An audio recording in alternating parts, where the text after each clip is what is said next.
Bonjour tout le monde et bienvenue à cette nouvelle vidéo sur un titre en particulier. C'est l'action de Enbridge.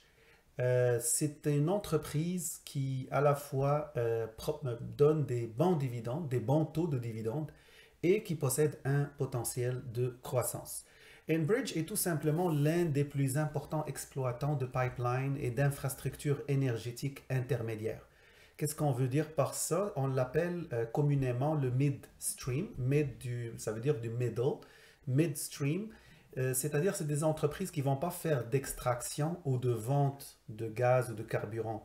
Ils vont faire le transport. Ils vont s'occuper de ce qui vient au milieu, le transport. C'est pour ça qu'on l'appelle le midstream. C'est l'une des entreprises les plus importantes en Amérique du Nord dans ce secteur-là.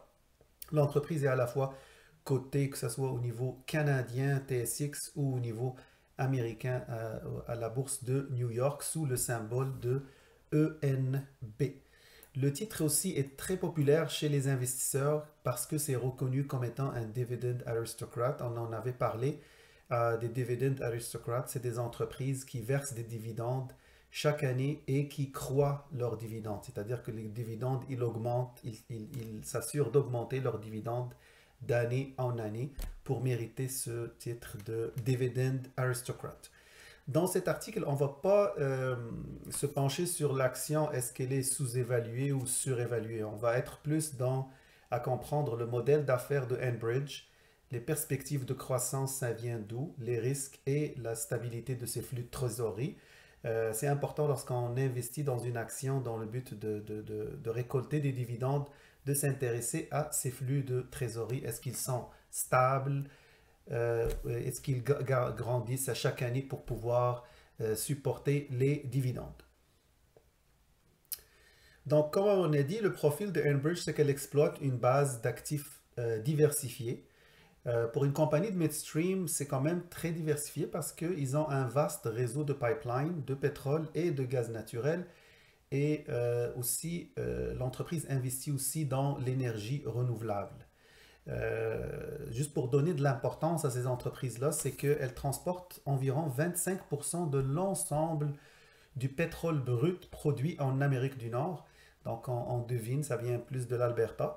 Et exportent environ 65% de la production canadienne à destination des États-Unis grâce à ces pipelines et transportent 20% de tout le gaz naturel consommé aux États-Unis avec un vaste réseau de gazoducs qui s'étend à plus de 23 000 miles. Elle fournit des services publics de gaz naturel au Canada à plus de 3,8 millions de connexions mesurées en Ontario et au Québec en desservant 15 millions de personnes. Donc c'est une entreprise qui est énorme, qui est très importante et qui, à travers, ça c'est un graphique que je trouve intéressant qu'ils ont mis dans leur site internet. Ici on peut voir le prix du pétrole et le bénéfice ajusté, le EBITDA qu'on appelle le bénéfice avant l'intérêt, amortissement et taxes. Donc le adjusted EBITDA, c'est là où on sait est-ce que l'entreprise, est-ce qu'elle subit le choc de la chute du prix du pétrole. Lorsqu'on voit ici que le prix du pétrole a baissé, mais le EBITDA a continué à s'améliorer, puis à augmenter même durant la période de Covid qui était marquée par une baisse de la consommation de produits pétroliers. Donc c'est ça qui est, c'est-à-dire c'est une entreprise résiliente parce que la majorité des entreprises pétrolières, lorsque le prix du pétrole baisse, ben, ça impacte directement leur flux de trésorerie et leurs bénéfices avant intérêts, taxes et tout ça. Donc c'est important de voir ce graphique-là. Ça veut dire que c'est résilient, c'est stable. C'est une entreprise qui arrive à s'en sortir des situations un peu particulières. Il y a aussi le fait que le prix du gaz naturel a mieux résisté pendant la pandémie parce que tout le monde a besoin de chauffer sa maison. Anyway, on reste toute la journée dans la maison. Donc, cette entreprise-là est plus présente dans le gaz naturel que le pétrole, donc c'est sûr, ça l'a aidé aussi. Si vous êtes un investisseur qui recherche de revenus, la première chose qu'on doit s'assurer, c'est que l'entreprise dans laquelle on investit a les moyens de payer ses dividendes et de les croître. Donc, le modèle d'affaires de Enbridge l'aide énormément parce que la vente de gaz naturel et de pétrole, ça se fait sur la base de contrats. Et l'entreprise, elle joue comme un rôle d'intermédiaire. Et la facturation est sur le volume Elle immunise l'entreprise contre les fluctuations des valeurs des matières premières.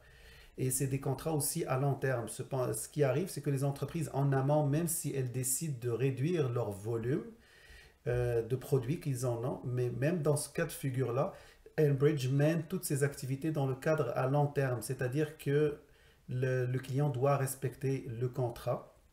Et ces contrats contiennent aussi des engagements de volume minimum. Donc le client est tenu à commander le volume minimum qui va passer dans le pipeline. Et ça aide énormément, bien évidemment, Enbridge à garantir ses flux de trésorerie et les maintenir de façon prévisible, qui est un luxe que n'a pas les autres secteurs, les autres segments de l'industrie pétrolière. Concernant la crise en Ukraine, c'est sûr ça a un impact pour Enbridge, mais certainement ça va dépendre des décisions politiques au niveau des États-Unis. On sait déjà que les États-Unis souhaitent bannir les produits pétroliers et gaziers qui proviennent de la Russie. Enbridge est bien positionné dans le sens qu'elle a un réseau solide sur la côte du Golfe des États-Unis grâce à ses infrastructures de gaz naturel et de pétrole. En plus, l'entreprise vient d'acquérir Ingleside Energy Center, qui est comme un investissement pour consolider sa position au cas où il y a une augmentation des exportations de gaz. Il s'agit du plus grand terminal d'exportation de brut d'Amérique du Nord, ce Ingleton, qui a chargé presque de 25% toutes les exportations de brut du côte américaine du Golfe du Mexique en 2020. L'un des aspects intéressants du nouveau site est aussi qu'il est doté aussi d'un projet de développement d'énergie solaire. Pour retourner aux dividendes, voici l'historique de l'entreprise. Elle a vraiment un historique très très intéressant. Et ça, c'est depuis des années. En fait, l'entreprise paye des dividendes depuis plus de 66 ans, mais elle a augmenté ses dividendes d'année en année pendant les 25 dernières années. C'est une entreprise dividend aristocrate, même parce que les critères pour le Canadien, c'est seulement 5 ans d'augmentation continue de dividendes. Là, on est dans du 25 ans, c'est-à-dire qu'on est presque au même niveau que les dividend aristocrates du côté américain. Chez eux, bien évidemment, c'est 25 ans le minimum pour être considéré un dividend aristocrate. Donc ça, ce genre d'entreprise est très suivi par le marché, très apprécié pour les gens qui souhaitent bâtir des portefeuilles à long terme. Le rendement du dividende est toujours proche, un peu plus supérieur à 5%, parfois ça atteint 6% selon le prix de l'action. C'est bien meilleur que les autres sociétés qui sont dans le même segment du midstream. Donc Enbridge est vraiment favorisé. Cependant, avec les entreprises midstream, la chose qu'il faut s'attendre, c'est qu'il n'y a pas vraiment de croissance extraordinaire. Même si l'entreprise, c'est sûr qu'elle investit des milliards pour augmenter le capital, c'est-à-dire les actifs qu'elle a, les pipelines et tout ça. Mais on s'attend toujours à des croissances qui sont de un chiffre. Même dans le rapport annuel, leurs estimations, c'est de 5 à 7%. Puis c'est réaliste parce qu'ils ne peuvent pas mettre plus que ça parce que le midstream, c'est connu, c'est vraiment... Euh, c'est pas un secteur qu'on va tripler les revenus ou tripler la croissance. Donc on est vraiment dans le midstream pour la stabilité des dividendes, pour le modèle d'affaires stable, pour aller chercher des dividendes. Mais il y a quand même de la croissance. Donc on est dans les deux. Donc une croissance raisonnable avec un dividende alléchant. Ici, vous avez plein de détails sur qu'est-ce que l'entreprise a réservé dans son bilan. Dernier bilan, qu'est-ce qu'elle a mis comme projet? Il réserve comme 17 milliards de dollars pour des projets d'investissement en cours. Puis ils s'attendent à ce que ces projets-là améliorent leur situation au niveau du bénéfice avant intérêt amortissement pour que ça augmente au moins de 2 milliards de dollars. Tout ça, bien évidemment, c'est des projections, mais ça reste comme des projections raisonnables car l'entreprise souhaite augmenter la capacité de volume qu'elle va transporter à travers ses investissements. Il faut souligner aussi que, c'est ça comme je disais, le rythme de croissance est généralement faible pour les entreprises de midstream et qu'on a parlé, c'est du 5 à 7%. En 2021, Enbridge a ajouté 40 000 clients au gaz naturel via sa société de services publics et prévoit aussi construire 4 projets éoliens offshore au large des côtes françaises. L'entreprise est vraiment dans le développement renouvelable, elle est très présente en Europe. C'est ça un peu sa force. Euh, on voit ici que les énergies renouvelables, il y a une section au complet qui est réservée à ça. C'est un leader en Amérique du Nord pour la production d'énergie renouvelable comparé à ses concurrents. 55 des bénéfices de la société proviennent de ses activités de pipeline et de liquide, 40% des activités de transport, de stockage de gaz et 4% des énergies renouvelables. On remarque ici quand même que l'entreprise elle est diversifiée, elle n'est pas dans un seul sous-segments, c'est ce qui la rend intéressant. Les énergies renouvelables, c'est toujours encore pas énormément de revenus comparé au gaz naturel ou au pétrole, mais lorsqu'une entreprise de cette nature dans le midstream commence à s'intéresser aux énergies renouvelables, ça veut dire que les dirigeants commencent déjà à envisager l'après, euh, la réduction peut-être de la consommation du gaz ou du pétrole dans le futur, même si je m'y attends vraiment pas, surtout pour le gaz naturel qui est euh, l'un des sources d'énergie les plus propres comparé au pétrole et tout. Donc c'est sûr que ça crée des conditions macroéconomiques et politiques favorables pour le gaz naturel. Cependant, lorsqu'on investit sur l'énergie renouvelable, ça veut dire aussi qu'on est là dans le prochain 50 ans, qu'on va être toujours là. L'entreprise se concentre sur le marché européen, comme j'avais dit, pour les renouvelables. Les flux de trésorerie générés par les énergies renouvelables sont très stables, mais aussi très limités par rapport à la grosseur de l'entreprise. Les conditions macroéconomiques, la demande mondiale pour les combustibles fossiles devrait augmenter. C'est particulièrement vrai pour le gaz. Le gaz naturel fait partie de toutes les politiques gouvernementales qui se préparent pour le changement climatique.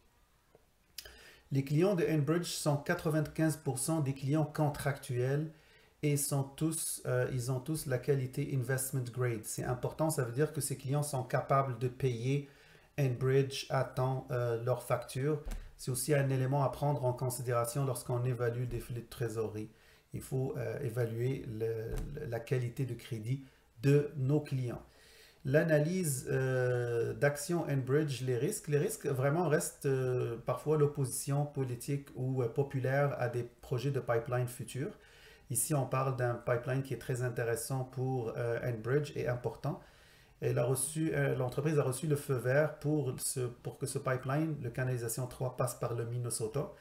Mais reste bien évidemment que les groupes environnementaux peuvent aller à la Cour suprême, puis les décisions qui touchent ce pipeline risquent d'avoir un effet ou un impact sur l'entreprise certainement. J'ai mis vers la fin des ratios, on voit ici le dividend yield au 25 mars, il était à 5,95%, c'est vraiment intéressant. Le taux de ratio de paiement des dividendes est de 116%, mais ça, c'est basé sur le bénéfice comptable. Donc, il faut vérifier, bien évidemment, sur les flux de trésorerie. C'est sûr, c'est moins que 100%. Mais ça reste, l'entreprise, elle n'est pas très endettée à 1,28.